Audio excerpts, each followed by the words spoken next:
À quel moment, en tant qu'entrepreneur, effectivement, je passe de la phase où je suis technicien, où effectivement je suis moi-même au charbon, la phase où effectivement je suis donc obligé de consacrer du temps à la gestion. C'est peut-être là effectivement la notion de consolidation, puisqu'on a vu la création, on a eu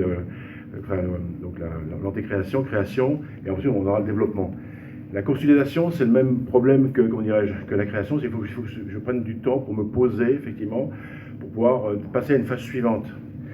Donc on a évoqué différents éléments, on a dit par exemple se former, hein, alors c'est pas se former dans le métier, puisque si je suis artisan, j'étais formé dans un métier technique, par exemple, voilà, c'est me former au métier de manager, par exemple, hein, me former également à recruter, comment dirais-je, me former également à savoir déléguer, puisque dans la phase de consolidation, on est dans une phase intermédiaire. Alors après, il y a eu des discussions pour savoir si sur le plan financier, j'ai besoin effectivement également, comment ça s'appelle, de trouver des financements. Les avis étaient un peu partagés. Ce qu'on a dit, comme réellement, c'est que, comme pour la création, j'ai besoin de fonds propres, j'ai besoin de financement. Pour la phase de développement, je dois passer une phase supérieure, donc j'ai également besoin de financement. Donc c'est le moment précis où je vais me développer, où je vais peut-être trouver des partenaires, d'accord. On a parlé de business angel ou d'autres solutions. Ce sont des points qui sont à voir. Ben, ce qui a été rendu, c'est que c'est vraiment une question de timing. C'est vraiment une phase intermédiaire intermédiaire, mais qui est extrêmement importante, puisqu'on se rend compte que d'une création mal conçue, on ira à l'échec. D'une consolidation ou d'un développement mal conçu, on ira également à l'échec. Hein, voilà. Donc c'est à peu près ce qu'on peut dire là-dessus. Hein, après, bon, on a employé des mots savants, consolider les fonds propres et autres.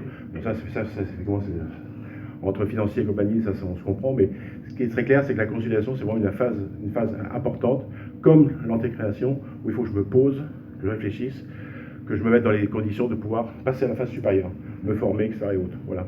Une question, est-ce que vous avez évoqué justement qui étaient les partenaires de cette consolidation? Bon, il y avait un expert comptable autour de la table, donc on a parlé de l'expert comptable, effectivement, donc, mais enfin, tout ça pour dire que il y a un truc, moi, comment dire, en Seine-Saint-Denis, qui me gave, c'est quand le chef d'entreprise dit ça, c'est mon expert comptable. Non. C'est pas l'expert comptable qui fait le chèque, il signe, etc.